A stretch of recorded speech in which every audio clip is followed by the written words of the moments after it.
Buenas tardes, gracias a todos por acompañarnos en el primer webinar del 2023 de este programa educativo en VIH que llevamos en conjunto la Sociedad Venezolana de Infectología y ONUCIDA Venezuela. Y nos llena de orgullo ya que nuestro norte principal es capacitar a los profesionales de salud que están atendiendo de manera principal a las personas que viven con VIH. Y ha sido una labor importante que ya llevamos años con actividades digitales, igualmente ahorita con actividades presenciales, lo cual ha sido muy relevante ya que se ha hecho en distintos lugares de Venezuela. Y para presentar la actividad de hoy, les invito a la doctora Marbelis Hernández, que ella es internista, infectólogo, es miembro de la Junta Directiva de la Sociedad Venezolana de Infectología. En el pasado fue jefe del Programa Nacional de VIH, así como también fue editora jefe del Boletín Venezolano de Infectología. Y ella les va a presentar nuestros invitados del día de hoy, el primer webinar del 2023. Qué bueno que estén con nosotros esta tarde en este webinar número 3 del programa educativo de VIH en Venezuela. Una vez más, para la Sociedad Venezolana de Infectología y para UNUCIDA es un gusto poder contar con su presencia en vivo o en diferido.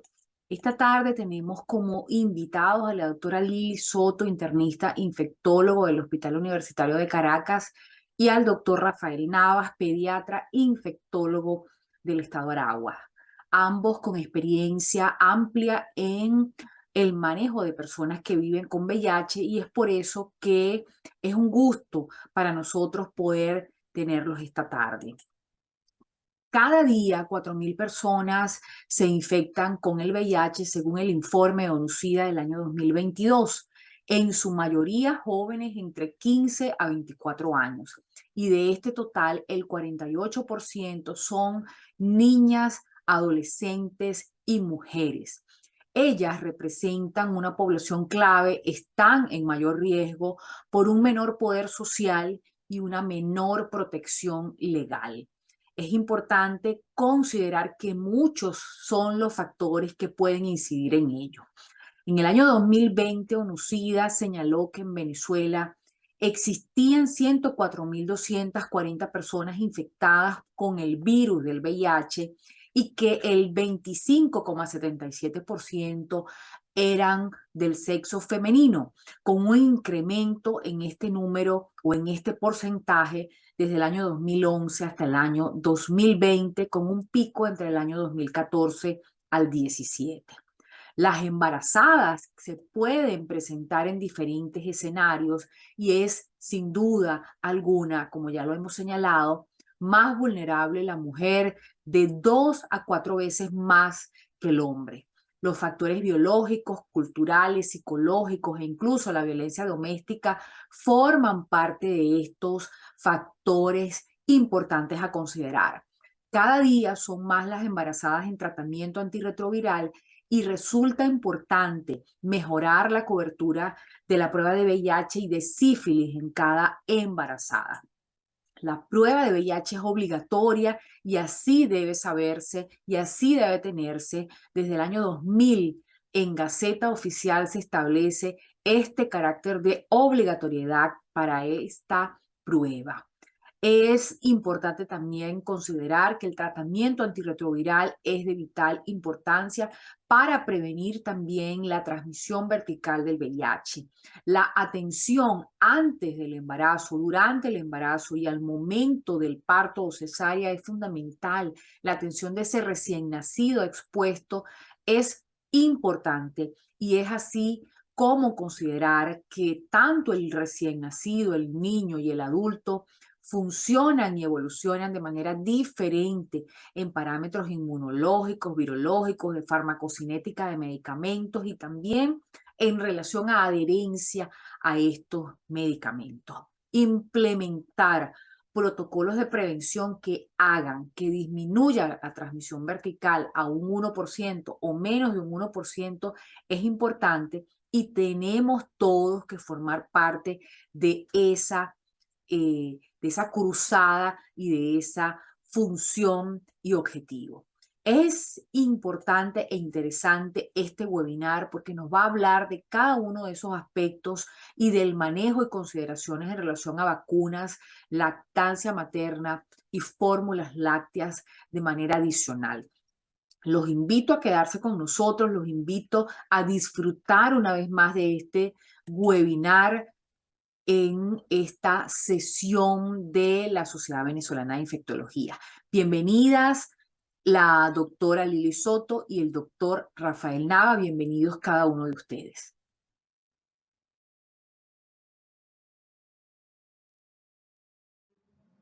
Buenos días. El día de hoy me corresponde a mí, que soy Lili Soto, comentarles acerca de este tema tan interesante que es VIH en embarazadas o en pacientes gestantes. Debo agradecer de forma general a la Sociedad Venezolana de Infectología por haberme invitado a participar en este programa educativo para médicos que atienden a pacientes con VIH y en especial a la doctora Moraima Hernández, quien me estuvo haciendo seguimiento mientras estuve haciendo esta presentación.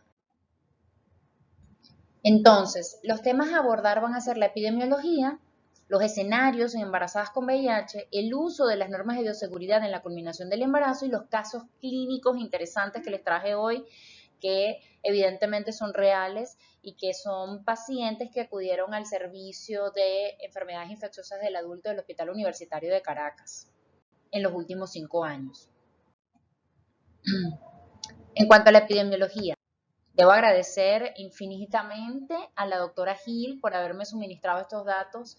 Todos sabemos que los datos, los números, en ocasiones no son fáciles de tener en nuestro país y bueno, le agradezco muchísimo a ella por facilitarme toda esta labor.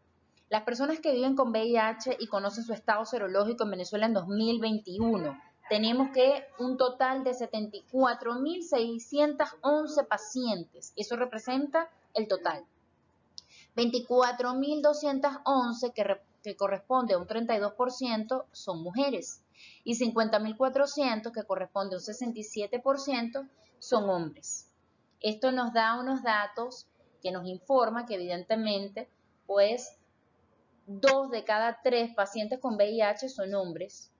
¿Okay? Y esto es muy importante para nuestra epidemiología.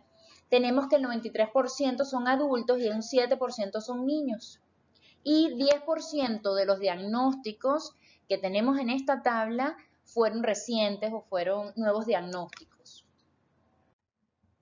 VIH en embarazadas. Tenemos que en el 2021 un total de 416 pacientes gestantes con VIH. 202 se diagnosticaron durante el embarazo. 45 de estas en las últimas semanas del embarazo o durante el parto y o el puerperio. Y 169 mujeres ya conocían su estado serológico, es decir, eran pacientes controladas ya de la consulta. Quiero comenzar todo esto comentando que revisé las guías chinas, las británicas, las americanas, las europeas, y lo primero que deben saber es que toda paciente gestante con VIH es igual a inicio de tratamiento antirretroviral. Vamos a ver cómo y por qué y cuáles son los indicados, pero tenemos que saber que debemos iniciar el tratamiento antirretroviral lo antes posible. ¿Cuál es el tratamiento recomendado según las guías británicas? Bueno, ellos recomiendan tratamientos con abacavir-lamivudina, ¿verdad? O sea, basados en nucleósidos abacavir-lamivudina, o pudiese ser tenofovir con entricitabina, más efavirenz o atazanavir-rito, ¿ya? Más sin embargo, nosotros nos vamos más hacia lo que establece la OMS o la Organización Mundial de la Salud, y nosotros preferimos los regímenes basados en inhibidores de la integrasa, es decir, pudiéramos utilizar el bendito DLT, que ha sido nuestra salvación, que es doglutegravir más tenofovir con 3-TC o con entricitabina. Y utilizando una segunda línea con lopinavir-rito, que es Caletra, o Reyataz, más Kivexa. Finalmente pudiéramos utilizar darunavir más doglutegravir o raltegravir con 1 o 2 nucleósidos. ¿Cuándo iniciar TAR y cuál es el indicado? Esto es una pregunta que debemos hacernos cada vez que veamos una embarazada con VIH. Pero para poder responderles esta pregunta, quisiera que nos ubicáramos en dos estudios básicos, que sería el estudio Sépamo y el estudio Dolphin 1 y Dolphin 2.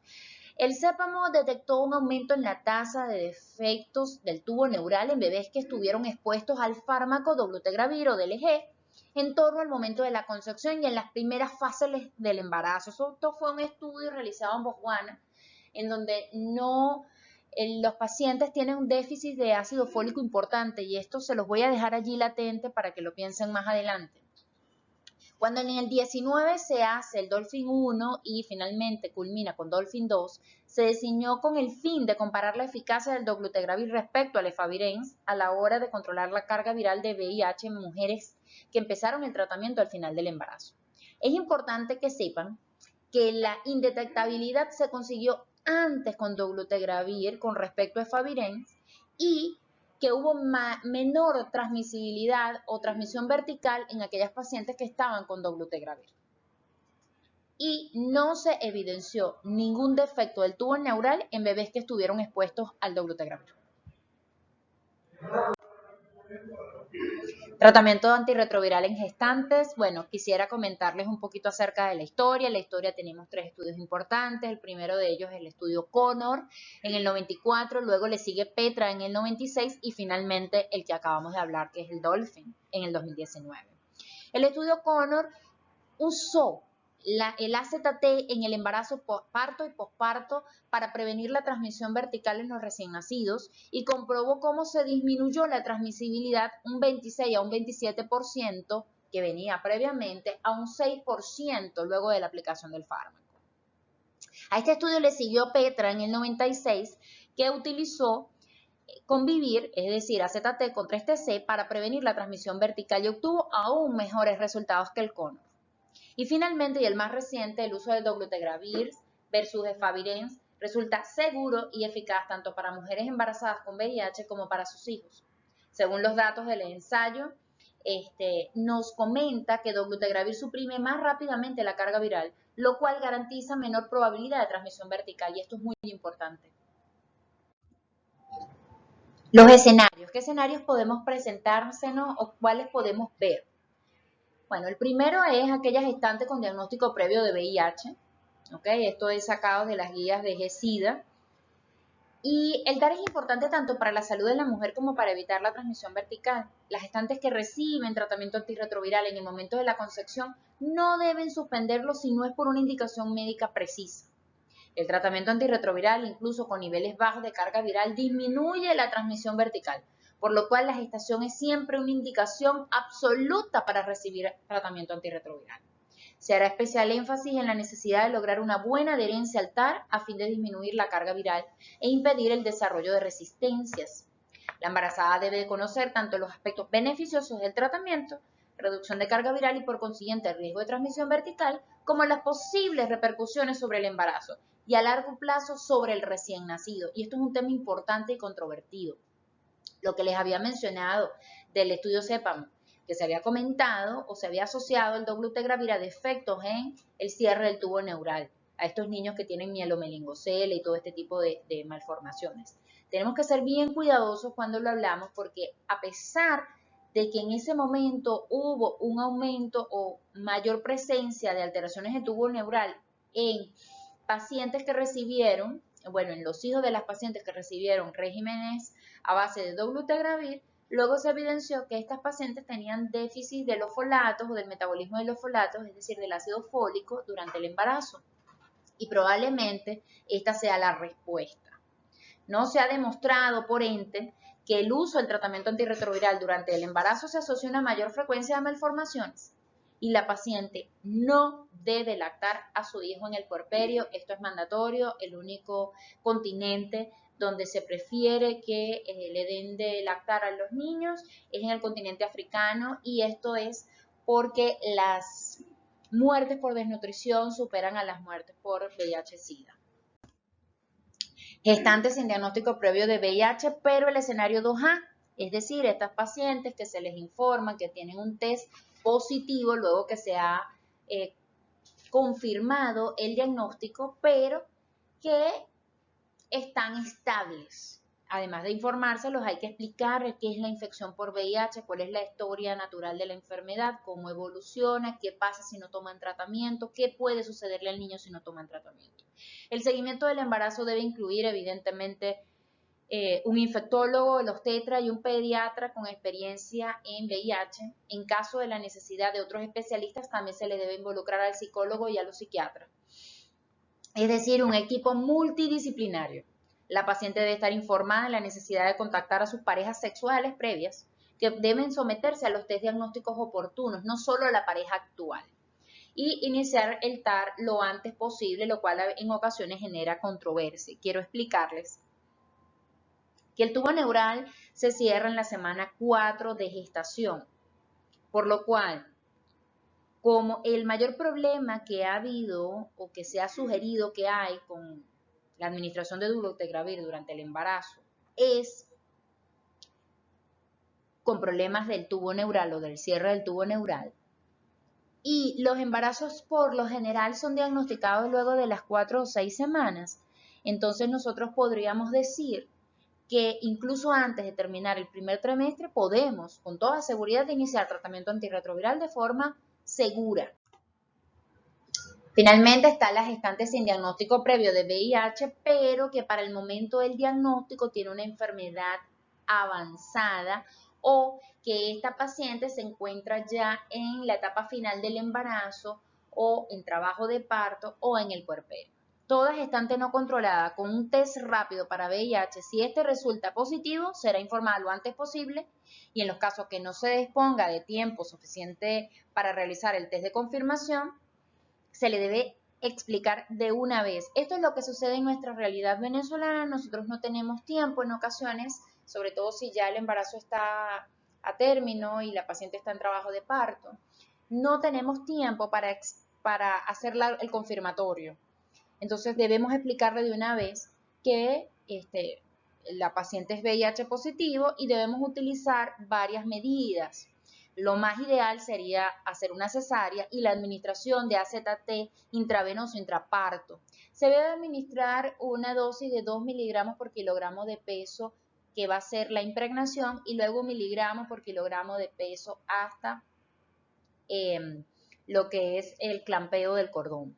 Y una vez producido el parto, se completará la evaluación diagnóstica de la paciente, se programarán los controles médicos posteriores y se apoyará o se dará el apoyo psicosocial que debe tener. Suspender la lactancia si esta ya se ha iniciado, que en ocasiones nos ha sucedido. Finalmente, quiero darles esta fabulosa diagramación de lo que se debe hacer. Esto pertenece a la guía de ONU-SIDA que utiliza la sociedad y con la cual nosotros básicamente generamos nuestra práctica médica. Toda embarazada con VIH debe utilizarse o darse el inicio del tratamiento antirretroviral lo antes posible, incluso como les comentaba antes de la semana 14, el TAR preferente es TLD, es decir, regímenes basados en inhibidores de la integrasa, con un alternativo de atazanavir rito más truvada. En este momento, en el diagnóstico, debe solicitarse la carga viral CD4 si están disponibles y las serologías para hepatitis A, B, C, toxoplasma, citomegalovirus, Epstein-Barr, VDRL y PPD. Así como el test de resistencia, si es que este está disponible. Generalmente nosotros no tenemos test de resistencia disponibles, esto es lamentable, pero es una realidad y no sabemos mucho acerca de las resistencias intrínsecas en Venezuela. Y la profilaxis para infecciones oportunistas si es que hay la indicación. Finalmente, la carga viral a las 34 o 36 semanas es prioritario para definir cómo vamos a culminar este embarazo. ¿Ok? Esto es prioritario. Entonces, en aquellas embarazadas multíparas, contar con carga viral desconocida o mayor de 1000 copias, debemos, o toda primigesta, contar, y con cualquier valor de carga viral debemos preferir indicar una cesárea o hablar con el obstetra y comentarles que lo más ideal sería una cesárea electiva a las 38 semanas, así como la utilización de AZT en las 3 horas previas a la cesárea, con una dosis inicial, como ya les había comentado, de 2 miligramos por kilogramo de peso en la primera hora y luego un mantenimiento de 1 miligramo por kilogramo de peso hasta el pinzamiento del cordón. Atención al recién nacido, que esto les va a hablar mi colega, pero pediatra infectólogo, y tenemos multíparas con TAR y con carga viral menor a 1000, en las cuales podemos, o está indicado, el parto vaginal. Entonces, usar oxitóxicos para disminuir el periodo de expulsión y evitar la ruptura superficial o artificial, de las membranas, así como múltiples tactos, forces y episiotomía. VIH en embarazadas, casos particulares. Debemos saber que el diagnóstico de VIH en la culminación del embarazo o reciente sin TAR ni carga viral debe realizarse cesárea de emergencia, seguir protocolo de cesárea, iniciar la administración concomitante de TAR vía oral, que pudiese ser con TLD o pudiera ser raltegravir mastrubada, y mantener tratamiento al ingreso y referir a la paciente. Si está en trabajo de parto o con RPM sin posibilidades de cesárea de emergencia, aplicar protocolo de parto vaginal y dar TAR vía oral con TLD o raltegravir mastrubada, mantener tratamiento al ingreso y referir. Acá quiero explicarles que cuando hablamos de dar TAR vía oral y el protocolo sería impregnar a la paciente con AZT y de una vez iniciarle el tratamiento antirretroviral con TLD o acriptega. Y vamos a hablar un poquito acerca de los casos clínicos. Un primer caso clínico que tenemos una paciente puérpera de 22 años, segunda gesta, con embarazo no controlado y que les hacía sospechar a los obstetras acerca de su estado serológico. Le practican una prueba rápida, como lo pueden ver allí, que da positiva para VIH. ¿Qué debemos hacer? ¿Cuál es el protocolo? Bueno, lo primero sería iniciar TAR. Lo segundo sería suspender la lactancia, o esto todo va a ser en un mismo momento, ¿ok? Suspender la lactancia, notificar a infectología pediátrica y a neonatología para iniciar el protocolo para el recién nacido, solicitar el resto de las serologías que involucran hepatitis B y C, carga viral para VIH, contagio de CD4 y el test de resistencia, que es importante. Ahora, ¿qué pasó con esta paciente? Cuando nosotros asumimos un paciente con VIH, deberíamos hacerle seguimiento. ¿Ok? Y esta paciente, cuando pudimos hacerle el seguimiento, descubrimos que tenía una carga viral para el momento del parto de 1.250.000 copias, con unos CD4 en 250. Serología para hepatitis C positiva también. Nunca se había realizado serologías y su primer bebito falleció lamentablemente de tuberculosis hace 5 años, lo cual nos hace sospechar que esta paciente probablemente tenía VIH desde hace mucho más tiempo y que hubo una transmisión vertical con el primer bebé, por esto él cae en SIDA y fallece. Es lo que nosotros podemos suponer. En un segundo caso tenemos a una gestante de 20 años, VIH por transmisión vertical en TAR con TLD, que nos llega a la consulta con 12 semanas de gestación, con una carga indetectable y 458 células de CD4. ¿Qué debemos hacer? Bueno, lo primero es mantener el tratamiento antirretroviral, por favor no se les ocurra retirarlo. Lo segundo es enviar a Aro y a perinatología para hacer el primer eco morfológico, el segundo trimestre y el ecocardiograma fetal, porque aquí quiero mencionarles que la mayor cantidad de malformaciones durante el embarazo no es por el tratamiento antirretroviral, es por el VIH en sí, y lo que vemos más que todo son cardiopatías asociadas a VIH. Y esto es muy importante, tener un perinatólogo que nos haga buenos ecos. Iniciar ácido fólico y el resto de vitaminas y control por infectología, obstetricia y perinatología. ¿Qué pasó con ella? ¿Qué pasó con esta paciente? Los ecos morfológicos del primero, del segundo y el ecocardiograma fetal fueron completamente normales. Era una pacientica con muy buena adherencia al TAR y obtuvimos un recién nacido femenino de 38 semanas más 3 días, obtenido por cesárea. Actualmente tiene 30 meses y es negativo para VIH. Así que todo esto fue un éxito.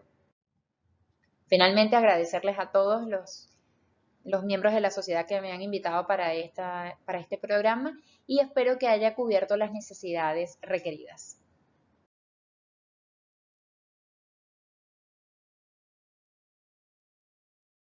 Gracias a la Sociedad Venezolana de Infectología por la invitación como profesor invitado a esta primera clase del 2023 dentro del programa educativo híbrido dirigido a personas, médicos, personal de salud, que evalúa a personas con condición de VIH. programa en alianza con ONU-SIDA, enmarcado para el fortalecimiento de la respuesta ante el VIH, tuberculosis y malaria. El tema que me toca compartir es el manejo del destinativo expuesto o con VIH. Dentro de la agenda, vamos a hablar de mecanismos de transmisión, manejo del destinativo con VIH expuesto, alimentación del destinativo, vacunas, caso clínico y conclusión. Recordar que en pediatría las principales vías de transmisión del VIH son las vías de transmisión vertical, en la cual tenemos 3 puntos donde puede ocurrir la misma y que el porcentaje de transmisión va a variar, como lo son durante el embarazo, con una posibilidad de transmisión materno-infantil de VIH del 35%, en el parto, también llamado periparto, con una posibilidad de transmisión de un 65%, y en el posparto, a través de la lactancia materna, con un porcentaje de transmisión del 14 a 29%.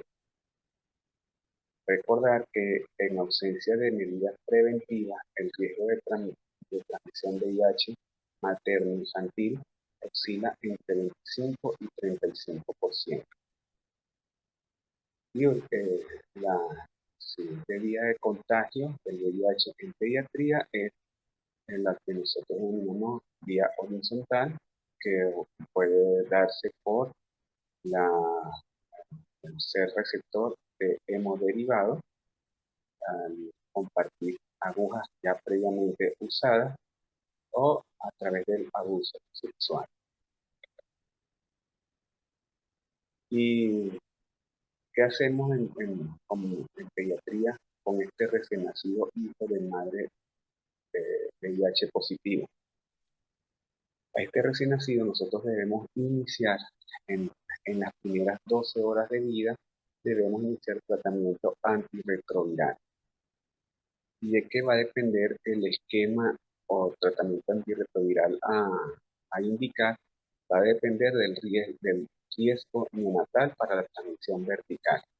Así tenemos que este recién nacido lo vamos a clasificar en 2 grupos: un recién nacido de bajo riesgo y un recién nacido de alto riesgo. ¿En quién consideramos un recién nacido de bajo riesgo? Es el recién nacido producto de una madre seropositiva. Esta madre seropositiva conocía su condición de VIH, se tuvo un control adecuado durante el embarazo, recibió tratamiento antirretroviral eficaz desde la semana 14 del embarazo o previamente a la misma. A esta madre conoce su carga viral y es aquella madre que la carga viral se encuentra indetectable en el momento del parto. Es una madre que es adherente al tratamiento antirretroviral, un control adecuado. En este paciente denominado de bajo riesgo, este paciente va a recibir tratamiento de tipo profiláctico con la sidobudina, el cual va a indicarse durante un lapso de 4 semanas con posterior seguimiento por la consulta de recién nacido expuesto. ¿Y en quién denominamos recién nacido de alto riesgo? Es aquel recién nacido que es producto de una madre que desconocía su estatus serológico, que es la mayoría de las madres que acuden al hospital, donde no tienen un control de embarazo adecuado, donde no se desconoce su estatus serológico para VIH. El diagnóstico se realiza en el momento del parto o inclusive después del embarazo. Es aquella madre que, conociendo su estatus serológico, no fue adherente al tratamiento antirretroviral y que mantiene cargas virales detectables por encima de 1000. Este es un recién nacido que nosotros denominamos recién nacido de alto riesgo y en el cual ya no utilizaríamos tratamiento con monoterapia de manera profiláctica, sino que se le indicaría tratamiento de manera empírica para el VIH, para disminuir el riesgo de transmisión materno-infantil. En este caso, nosotros utilizamos combinaciones de medicamentos, como lo sería, en primer lugar, el uso de sidobudina, lamivudina, raltegravir. Como segunda opción, podemos indicar sidobudina, lamivudina o nevirapina, ambos esquemas con duración de 6 semanas, o tratamiento con sidobudina y nevirapina. La sidobudina durante 6 semanas, el nevirapina que puede indicársele por 3 dosis a este recién nacido. Y posterior seguimiento en la consulta especializada de VIH pediátrico. Esto para recordar que el diagnóstico de VIH ha evolucionado desde su descubrimiento. Tenemos las pruebas de tipo serológica, que es la denominada ELISA, que con el transcurrir de los años ya han variado de sensibilidad y eficacia, actualmente con ELISA de cuarta generación, y pruebas de tipo virológica, que lo que hacen es determinar material genético de tipo DNA proviral o RNA de VIH, que son de alta sensibilidad, pero un poco más costosas de realizar. Entonces, este producto de la concepción nosotros lo catalogamos como un expuesto al VIH. ¿Y quién es el expuesto al VIH? Es el hijo nacido de madre seropositiva. ¿Y cómo realizamos el diagnóstico? El diagnóstico, el tipo de prueba va a depender de la edad de este paciente. O sea, así tenemos que en todo menor de 18 meses debe utilizarse pruebas de tipo virológico, es decir, reacción cadena de polimerasa, RNA o DNA para VIH. Y el contar con 2 pruebas de tipo virológicas realizadas de manera sucesiva, que estén positivas, eso nos hace el diagnóstico de paciente VIH. En cambio, por otro lado, el paciente mayor de 18 meses, en este paciente es donde podemos indicar pruebas de tipo serológica, como son las pruebas de ELISA, las cuales se le van a realizar de manera repetida y de resultar positiva. Entonces eso nos hace el diagnóstico de VIH en este paciente pediátrico. O cualquier criterio, llámese que si en este paciente mayor de 18 meses utilizamos una prueba de tipo virológica o determinación de carga viral en tiempo real para VIH, esto nos da el diagnóstico ya de paciente VIH pediátrico. Con respecto a la alimentación del paciente expuesto al VIH, aquí hay bastante controversia. Inclusive hay publicado por el Instituto Nacional de Higiene de los Estados Unidos un reciente guideline de fecha febrero del presente año, donde hay que traer a colación acá que dos puntos importantes. Ellos se insiste en que la alimentación del recién nacido expuesto o paciente de VIH pediátrico tiene que ser a base de fórmulas preparadas de manera adecuada o a través de leche humana pasteurizada de bancos de leche. Esto elimina el riesgo de transmisión postnatal del VIH al recién nacido. Eso como evidencia A1. También hacen una acotación acá como evidencia A1 que hay el riesgo de transmisión de VIH materno-infantil durante la lactancia materna, teniendo en consideración que la madre es una paciente adherente al tratamiento antirretroviral, tiene una carga viral indetectable, no reduce el riesgo de transmisión a cero. Entonces, se estima que el riesgo de transmisión es menor a 1, ¿sí? Pero no a 0. Esto como evidencia A1. En esto hay que acotar, hay un estudio, ¿en qué se basan ellos? Hay un estudio realizado en 14 países de ingresos bajos, realizado en el año 2018, estudio PROMIS. Este estudio buscando mejorar lo que es la respuesta en salud materno-infantil. Este estudio se llevó a cabo en 14 países donde a 2.400 mujeres con condición de VIH adherentes al tratamiento antirretroviral con unos CD4, linfocitos CD4 mayores de 350 células por milímetro cúbico.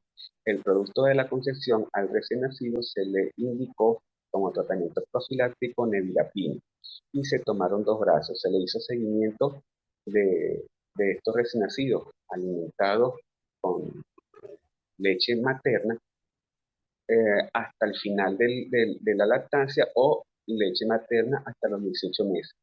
¿Y qué se observó? Que existe un riesgo de transmisión que oscilaba entre 0,3 a 0,6% de este grupo. Por lo tanto, si bien el hecho de estar adherente al tratamiento antirretroviral, tener cargas virales indetectables, no estar suprimidas desde el punto de vista inmunológico, reduce el riesgo de transmisión de VIH materno-infantil a través de la lactancia, no es 0.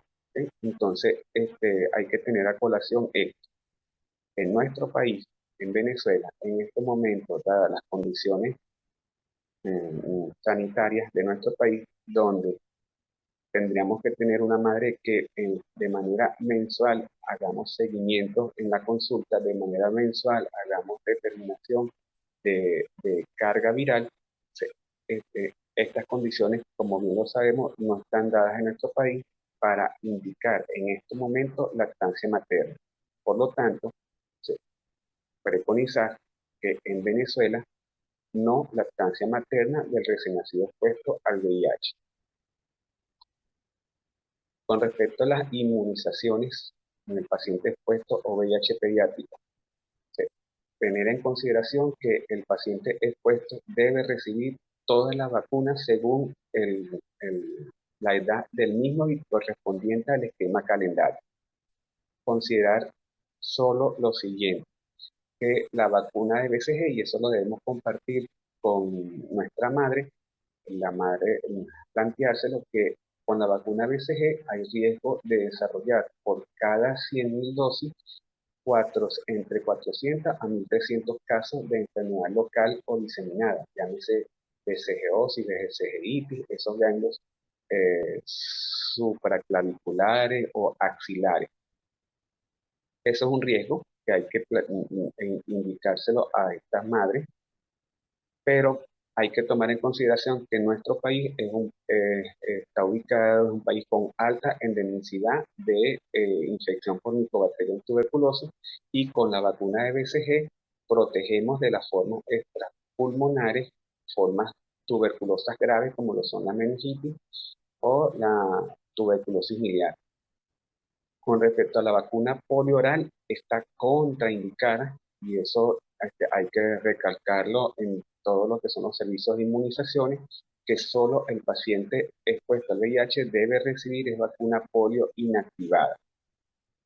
¿Y por qué no polio oral? Por el riesgo de polio vacunal en el grupo familiar, postvacunal en el grupo familiar. Con respecto a la vacuna fiebre amarilla, bivalente viral, varicela, estas vacunas se pueden administrar en el paciente expuesto, pero tomando en consideración que no esté en inmunosupresión.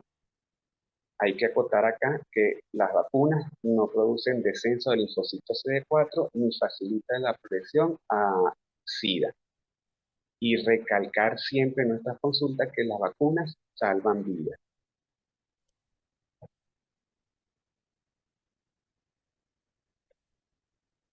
Y ya para finalizar, traigo a aportación un caso clínico del Hospital Central de Maracay. Se trata de una recién nacida con fecha de nacimiento del 10 de enero del 2023, con un peso al nacer de 2,9 kg y una talla al nacer de 51 centímetros, y que ingresa a nuestro centro el 25 de enero del presente año. Su motivo de consulta es referido a la consulta de neonatología por lesiones en piel y hallazgos en paraclínico patológico. La enfermedad actual es un recién nacido femenino de 20 días de vida, producto de madre de 18 años de edad y inquieta, con embarazo de 39 semanas y 5 días por full, controlado en 9 oportunidades, con laboratorios maternos, donde se desconoce el tipaje sanguíneo, el VIH, un análisis y toxotest. Sí trae un BDRL de fecha de junio del 2022, reactivo en 16 días, para lo cual recibió tratamiento con penicilina benzatínica, 2.400.000 unidades en 3 dosis semanal intramuscular, con control posterior de BDRL de julio del 2022, que reporta reactivo en 32 días, por lo que recibe nuevamente dosis de penicilina benzatínica en 2 oportunidades, con control de BDRL de octubre del 2022 reactivo en 2 días y uno posterior de diciembre del 2022 no reactivo. La madre refiere inyección del tracto urinario en el tercer trimestre, no especifica tratamiento ni inyección vaginal. Este recién nacido se tuvo vía vaginal en infiltración cefálica, donde se desconocían las características del líquido amniótico, donde se desconocía el agar y que la madre refiere llora y respira espontáneamente. Se brindaron los primeros cuidados del recién nacido, quedando en condiciones estables y egresando a las 24 horas de la institución. Es de acotar que este recién nacido nace en una institución pública foránea. Por los antecedentes maternos, es referida para evaluación por consulta externa de neonatología del Hospital Central de Maracay con paraclínicos control solicitados en el centro donde nació este recién nacido. Acude el 25 de enero apreciándose el examen físico, lesiones descamativas en piel del área genital y evidenciando un FTA treponema pálido de tipo IgM e IgG reactivo, por lo que se decide la conducta de ingresarlo con el diagnóstico de un recién nacido atérmico femenino, un IDS congénito con una dermatitis en piel del área genital. Ingresa en la unidad de cuidados mínimos. He de acotar que en la unidad de cuidados mínimos se le permite el ingreso a la madre para brindar lactancia materna. Se inicia cobertura con penicilina cristalina más amicacina y se plantea realizar el cultivo, punción lumbar, grande líquido cefalorraquídeo, cultivo de líquido cefalorraquídeo y realizar en el líquido cefalorraquídeo determinación de DRL. Se solicita el VIH a la madre, se solicita evaluación por epidemiología e infectología. El día 30 de enero, en interconsulta en conjunto con personal del programa IPS VIH del Estado de Aragua, y ya estando la madre de visita para el recién nacido, obtenemos la información al interrogatorio que esta madre, desde el segundo trimestre del embarazo, conocía su condición de VIH, ingresó al programa de VIH y inició tratamiento con dolutegravir, la mibulina tenofovir, DLT, aparentemente al interrogatorio con una adherencia no adecuada. Por miedo al estigma, esta madre en nuestro hospital, toda madre que ingresa a consulta de alto riesgo VIH, ella se le planifica para realizar los cesáreas sanitarias, aparentemente por miedo, por estigma, esta madre acude ya con trabajo de parto a una institución foránea y el recién nacido obtenido por vía vaginal. Con estos antecedentes, la pregunta es, ¿cuál sería su conducta? Opción 1, iniciar tratamiento con sidoburina. Opción 2, iniciar tratamiento con sidoburina, la mibulina ractegravir. Omitir lactancia materna. Opciones 2 y 3 son correctas. Bueno, como ya lo hemos descrito anteriormente en el tema, en este recién nacido optamos por la opción de omitir lactancia materna y iniciar tratamiento de una vez, tratamiento contra el VIH con droga siloburina, lamivudina y el inhibidor de integrasa, que es el raltegravir, quedando ya ingresado a nuestra consulta de VIH. Como conclusión, siempre sospechar de VIH, despistaje precoz en la mujer embarazada, hacerle despistaje precoz no solamente de VIH, sino de otras enfermedades que pueden ser transmitidas a través de relaciones sexuales como son hepatitis B, C, treponema pálido, terapia antirretroviral profiláctica, diagnóstico precoz, inicio de terapia antirretroviral temprana, manejo multidisciplinario, apoyo psicológico en estos pacientes.